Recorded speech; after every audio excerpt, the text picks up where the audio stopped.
The £1,000,000 Banknote by Mark Twain.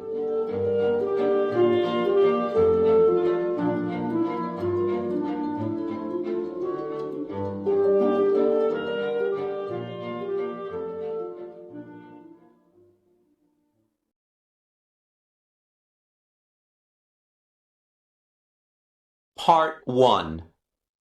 From San Francisco to London.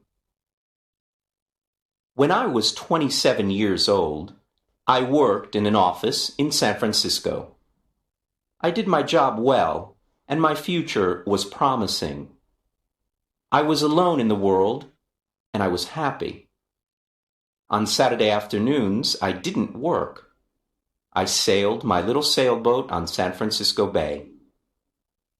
One Saturday afternoon, I sailed out too far. The strong afternoon wind pushed my sailboat out of the bay and into the Pacific Ocean.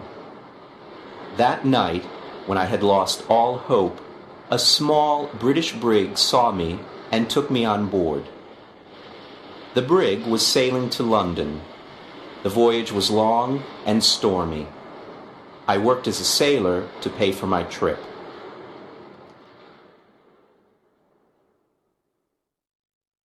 When I arrived in London, my clothes were old and dirty. I had only $1 in my pocket. With this dollar, I ate and slept for the first 24 hours. During the next 24 hours, I didn't eat and I didn't sleep. At about 10 o'clock the following morning, I went to Portland Place. I saw a child walking past holding a big pear. The child ate one small piece and then threw the pear onto the street. I stopped and looked at it. I was very hungry and I really wanted that pear. But every time I tried to get it, someone passed by and looked at me. I quickly turned in the other direction and waited for the person to pass by. I tried again and again to get that pear, but the same thing happened. I was desperate. I decided to get the pear and not to worry about the people who saw me. At that moment, a gentleman opened a window behind me and said, "Come in here, please." A well-dressed servant opened the door. He took me to a beautiful room. Here, two old gentlemen were sitting and discussing something important. Their breakfast was still on the table. I was very hungry, and I stared at their breakfast. I want to tell the reader that the two gentlemen had made a bet several days before. I knew nothing about the bet until later. Let me tell you what happened.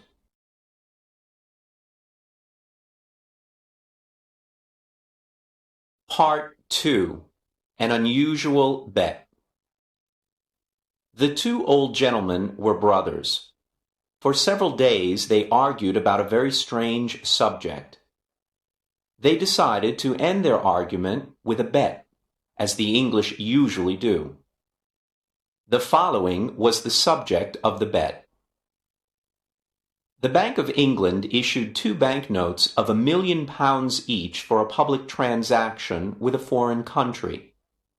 England used one banknote, and the other remained in the bank. At this point, Brother A said to Brother B, "If an honest and intelligent stranger arrives in London without a friend and without money, except for the £1,000,000 banknote, he will starve to death." Brother B answered, "No, I don't agree."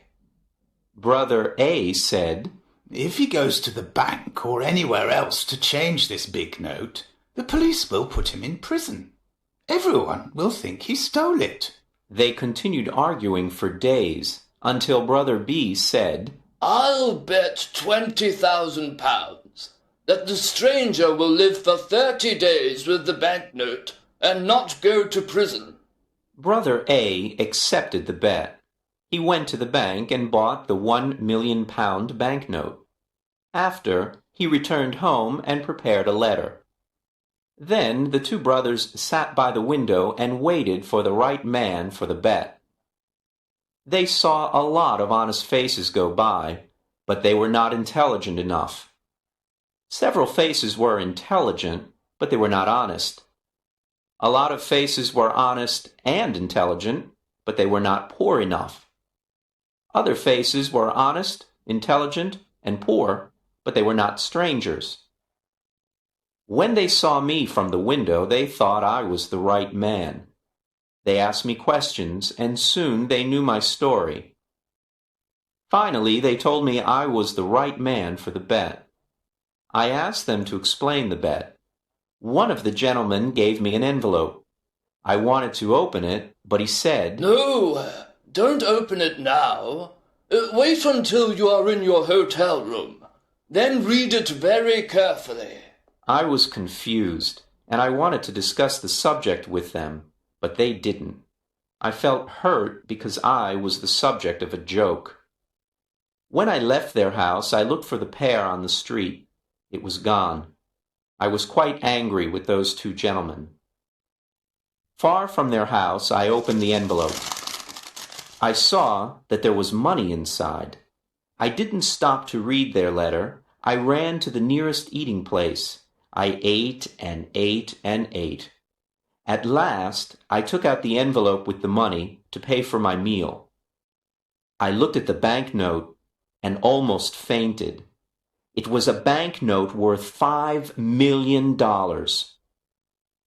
I was speechless. I stared at the banknote. The two gentlemen had made a big mistake. They probably wanted to give me a 1-pound banknote. I saw the owner of the eating place staring at the banknote too. We were both surprised. I did not know what to do or say, so I simply gave him the note and said, "Give me the change, please."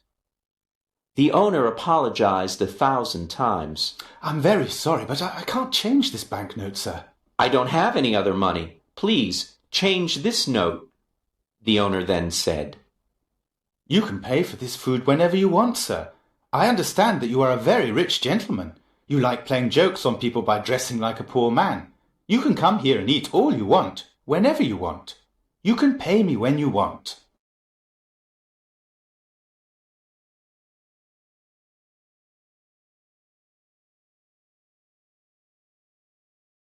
Part 3. The Letter. When I left the eating place, I hurried to the house of the two gentlemen. I wanted to correct the mistake they had made. I was very nervous. When I arrived, the same servant opened the door. I asked for the two gentlemen. "They are gone," the servant said. "Gone? Gone where?" "Oh, on a journey." "But where did they go?" "To the continent, I think." "The continent?" "Yes, sir." "When will they return?" "In a month." "A month? Oh, this is awful. How can I talk to them? It's extremely important." "I can't help you. I don't know where they are, sir." "Then I must see a member of the family." "All the family are away. They're in Egypt and India, I think." Before leaving, the two gentlemen made an enormous mistake. They will certainly return home tonight. Tell them that I came here to correct the mistake. I'll return tomorrow. "I'll tell them if I see them, but I won't see them. Sir, you must not worry, because everything is all right. They will be here on time, and they will see you then. Goodbye." I was confused. My head was in a fog. I did not understand what the servant told me. The letter. I remembered the letter. This is what it said. "You are an intelligent and honest man. You are also poor and a stranger. In this envelope you will find some money. It is yours only for 30 days. At the end of 30 days, return to this house.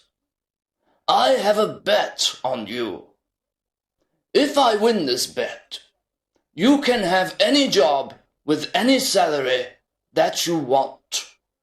There were no signature, no address, no date on the letter. How strange. I didn't know what to think. I went to a park, sat down, and thought about what to do. After an hour, I reach the decision that follows. The two old gentlemen are playing a game that I don't understand. They are betting on me. But at that time, I didn't know anything about the details of the bet. If I go to the Bank of England to return the banknote, the bank will ask me lots of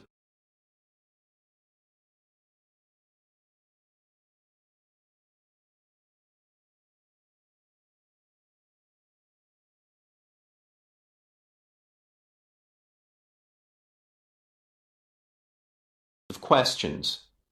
If I tell the truth, no one will believe me. They will put me in an asylum. If I tell a lie, the police will put me in prison. I can't even give it to anyone because no honest person will want it. I can do only one thing. I must keep the bill for a whole month, and I must not lose it. If I help the old man to win his bet, he'll give me the job I want.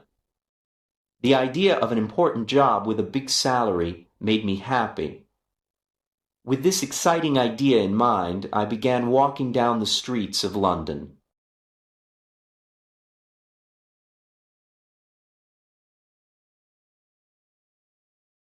Part 4. At the tailor's.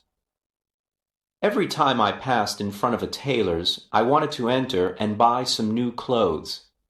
But I had no money to pay for them. The £1 million banknote in my pocket was useless. I passed in front of the same tailor's 6 times. At last, I entered.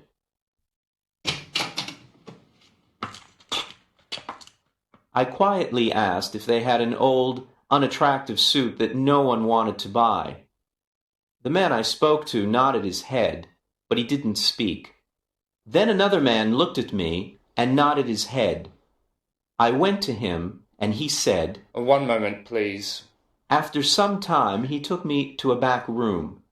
He looked at several ugly suits that no one wanted. He chose the worst for me. I really wanted a suit, so I said nothing. It was time to pay. Can you wait a few days for the money? I haven't got any small change with me. The man said, "Oh, you haven't? Well, I thought gentlemen like you carried large change." My friend, I replied, you can't judge a stranger by the clothes he wears. I can pay for this suit, but can you change a large banknote? "Oh, of course we can change a large banknote," he said coldly. I gave him the banknote.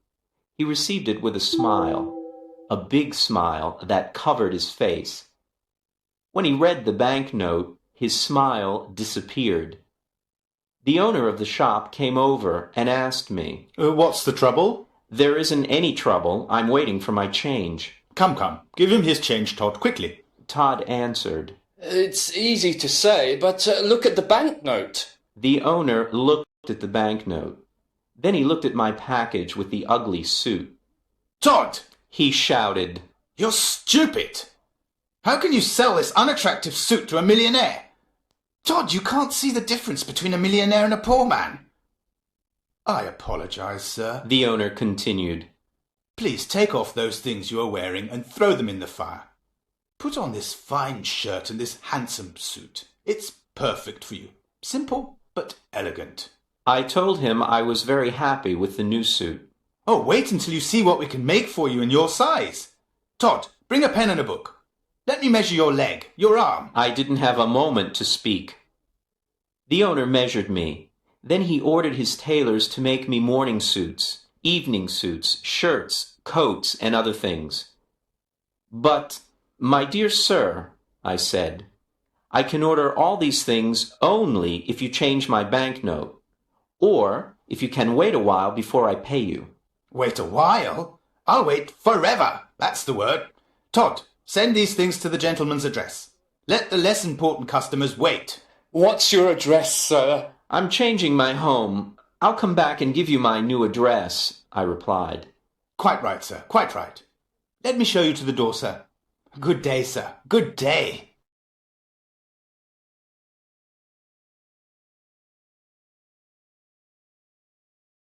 Part 5.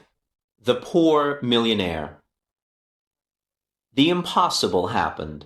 I bought everything I wanted without money. I showed my banknote and asked for change, but every time the same thing happened. No one was able to change it. I bought all that I needed and all the luxuries that I wanted. I stayed at an expensive hotel in Hanover Square. I always had dinner at the hotel, but I preferred having breakfast at Harris's simple eating place. Harris's was the first place where I had a good meal with my £1,000,000 note. That's where it all started. The news about me and my banknote was all over London. Harris's eating place became famous because I had breakfast there. Harris was happy with all his new customers. I lived like a rich, important man. I had money to spend. I lived in a dream. But often I said to myself, remember, this dream will end when the two men return to London. Everything will change. My story was in the newspapers. Everyone talked about the strange millionaire with the £1,000,000 note in his pocket. Punch magazine drew a funny picture of me on the front page. People talked about everything I did and about everything I said. They followed me in the streets. I kept my old clothes, and sometimes I wore them. It was fun when the shop owners thought I was poor. Then I showed them the banknote, and oh, how their faces changed.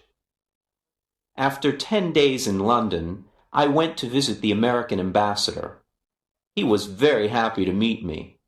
He invited me to a dinner party that evening. He told me that he knew my father from Yale University. He invited me to visit his home whenever I wanted. I was glad to have a new, important friend. I thought to myself, I'll need an important friend when the story of the £1,000,000 note and bet comes out. I want the reader to know that I plan to pay back all the shop owners who sold me things on credit. If I win the bet for the old gentleman, I thought, I will have an important job. With an important job, I will have a big salary. I planned to pay back everyone with my first year's salary.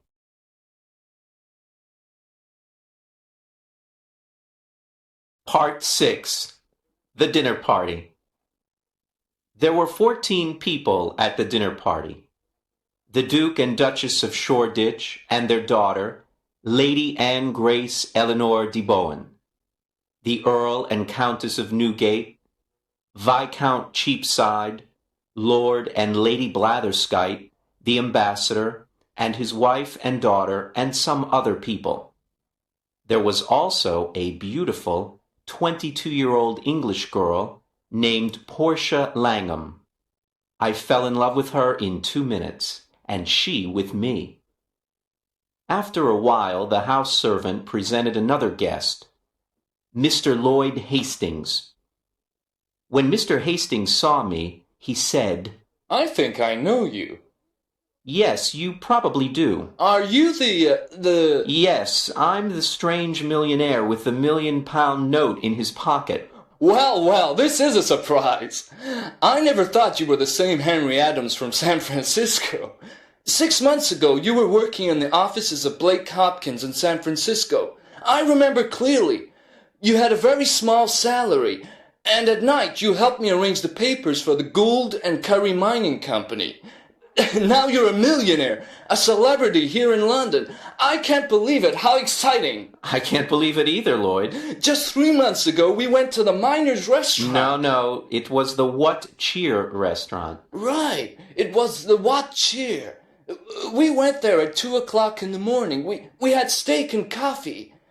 That night we worked for 6 long hours on the Gould and Curry Mining Company papers. Do you remember, Henry? I asked you to come to London with me. I wanted you to help me sell the Gould and Curry gold mine shares, but you refused. Of course I remember. I didn't want to leave my job in San Francisco. And I still think it's difficult to sell shares of a California gold mine here in London. You were right, Henry. You were so right. It is impossible to sell these shares here in London. My plan failed and I spent all my money. I don't want to talk about it. But you must talk about it. When we leave the dinner party, you must tell me what happened. Oh, can I? I really need to talk to a friend. Lloyd said with water in his eyes. Yes, I want to hear the whole story, every word of it. Thank you, Henry. You are a true friend. At this point, it was time for dinner. Thanks to the English system of precedence, there was no dinner. The Duke of Shoreditch wanted to sit at the head of the table. The American ambassador also wanted to sit at the head of the table. It was impossible for them to decide, so we had no dinner. The English know about the system of precedence. They have dinner before going out to dinner. But strangers know nothing about it. They remain hungry all evening. Instead, we had a dish of sardines and a strawberry. Now it was time for everyone to play a game called cribbage. The English never play a game for fun.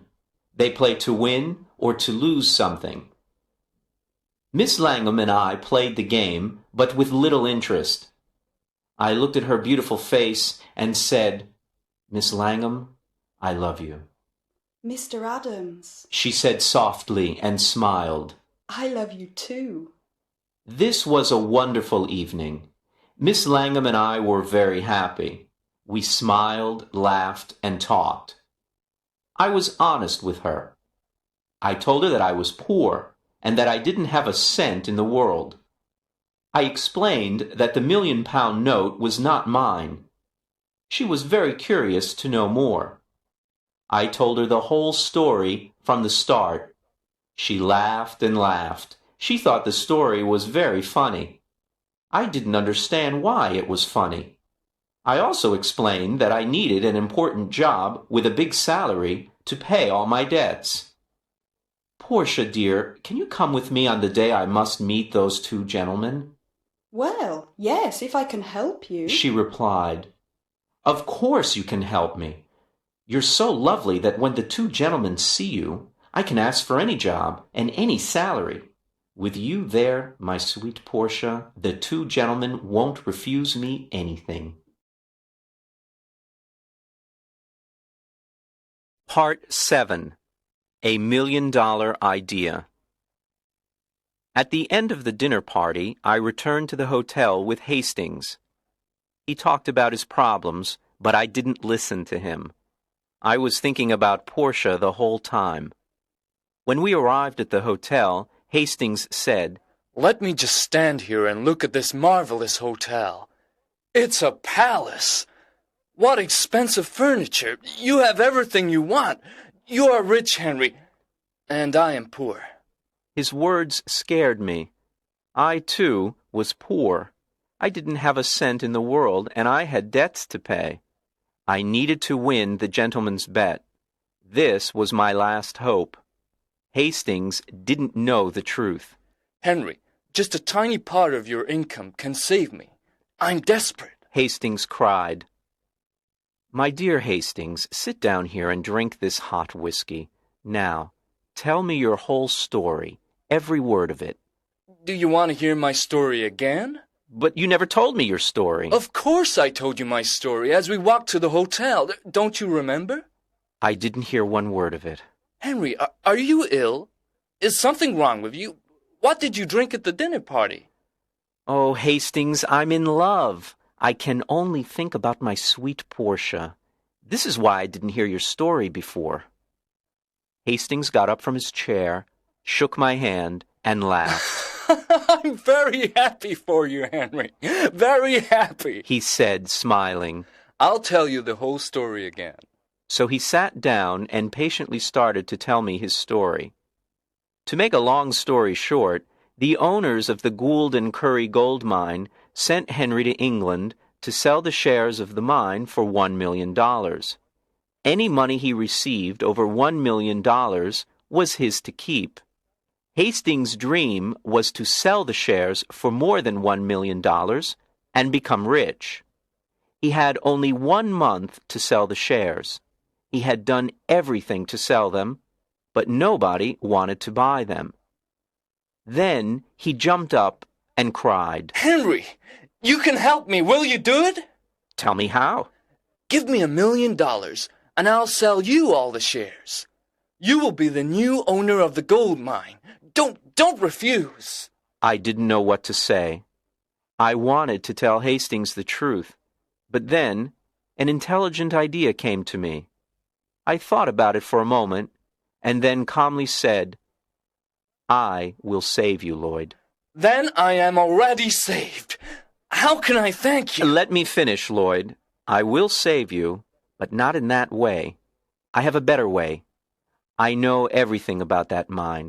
I know its great value. You will sell the shares by using my name.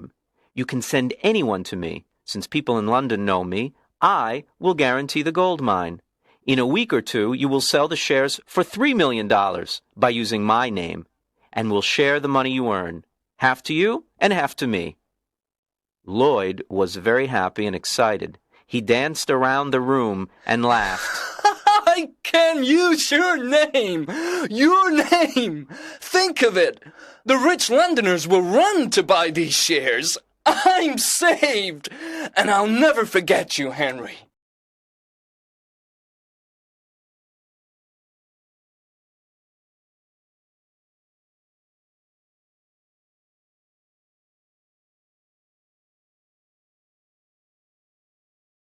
Part 8. Back to Portland Place. The next day, all of London talked about the shares of the California gold mine. I stayed in my hotel and said to everyone who came to me, "Yes, I know Mr. Hastings. He's a very honest man, and I know the gold mine, because I lived in the California gold country. It is a mine of great value." People were now interested in buying the shares. I spent every evening with Portia at the American ambassador's house. I didn't tell her about the shares and the mine.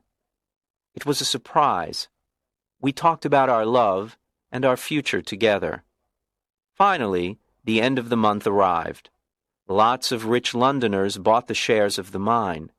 I had $1 million of my own in the London and County Bank, and Lloyd did too. It was time to meet with the two old gentlemen. I dressed in my best clothes, and I went to get Portia. Before going to Portland Place, Portia and I talked about the job and the salary. "Portia, you are so beautiful. When the two gentlemen meet you, they'll give me any job and any salary I ask for." Henry, please remember that if we ask for too much, we will get nothing. Then what will happen to us? Don't be afraid, Portia. When we arrived, the same servant opened the door. There were the two old gentlemen having tea. They were surprised to see Portia. I introduced her to them. Then I said, "Gentlemen, I am ready to report to you." We are pleased to hear this, said one gentleman. Now we can decide the bet that my brother Abel and I made. If you won for me, you can have any job in my power. Do you have the £1 million note? "Here it is, sir," and I gave it to him. I won! He shouted. Now what do you say, Abel? I say he survived, and I lost £20,000. I can't believe it. "I have more to tell you," I said. "But it's a long story. I'll tell you another time. For now, look at this." What? A certificate of deposit for £200,000? Is it yours? "It's mine. I earned it by using the banknote you lent me for a month." This is astonishing. I can't believe it. Portia looked at me with surprise and said, Henry, is that really your money? You didn't tell me the truth. "No, I didn't, but I know you'll forgive me." Don't be so sure. You told me a lie, Henry. "Dearest Portia, it was only for fun. Come, let's go now," But wait! my gentleman said. I want to give you the job and the salary you choose. Thank you with all my heart, but I don't want the job." Henry, you didn't thank the good gentleman in the right way. Can I do it for you? Portia said. Of course you can, my dear. Portia walked to my gentleman, sat on his lap, and kissed him on the mouth. Then the two old gentlemen shouted and laughed. I was amazed. What was happening? Papa, Said Portia. Henry doesn't want your job. I feel very hurt. Darling, is that your father? I asked. Yes, he's my stepfather, a dear man. Now do you understand why I laughed when you told me your story? My dearest sir, I said, I want to take back what I said. There is a job that I want. Tell me. I want the job of son-in-law. Well. But you were never a son-in-law before. Do you know how to do this job? Try me, please. Try me for 30 or 40 years, and if... All right. Take care. Were Portia and I happy? There aren't enough words in the dictionary to describe our happiness. When the Londoners heard the whole story of my adventures with the banknote, they talked of nothing else. Portia's father took the banknote back to the Bank of England and cashed it. Then he gave us the cancelled banknote as a wedding present. We put it in a picture frame and hung it on the wall in our new home. And so, I always say, yes, it's a £1 million banknote, but it only bought one thing in its life, the most valuable thing in the world, Portia.